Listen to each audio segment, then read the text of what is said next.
J'ai commencé à fonctionner à Copargo. C'était mon premier poste en 1959. Donc cela veut dire qu'avant l'indépendance et en 60, l'indépendance est arrivée. Nous étions les agents de commandement pour recevoir toute équipe qui sont venus pour cette fête de l'indépendance-là. Effectivement, quand on est indépendant, là, ce mot-là veut dire que c'est la joie. Tu es libre. Oui, avant, là, on payait les impôts. Tu avais de l'argent, tu n'avais pas, il faut donner cette somme. Ça dépendait.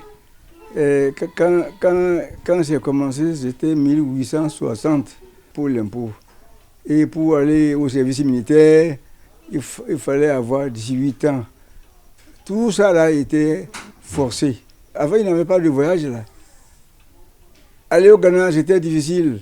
Les gens allaient à pied. Les gens faisaient même des années avant d'arriver au Ghana.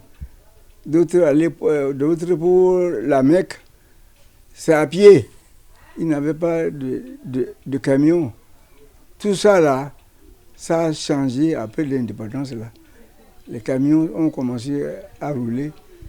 Les anciens camions qui roulaient là, c'était avec le charbon.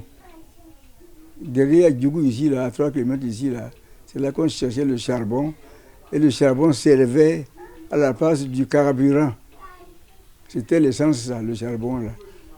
Jusqu'à présent, ce nom-là existe. On dit Kiel Sonanga. Ça veut dire que là où on brûlait et on recevait le charbon. C'est un yum, ça. Regardez la différence qu'il y a là. Ce n'est plus le charbon. On met une liquide, ça rentre et tu démarres. Vous voyez la différence qu'il y a là. Tout le monde est gâté maintenant. Si un vieux, ceux qui sont morts là, au moins 50 ans là, s'ils sont réveillés maintenant, là, ils auront peur. Hein. Ils vont regarder le monde là, ça leur fera peur. Parce que ce qui n'existait pas existe maintenant. Bon, c'est pourquoi nous disons que maintenant nous sommes sauvés. L'indépendance a laissé que chacun est libre.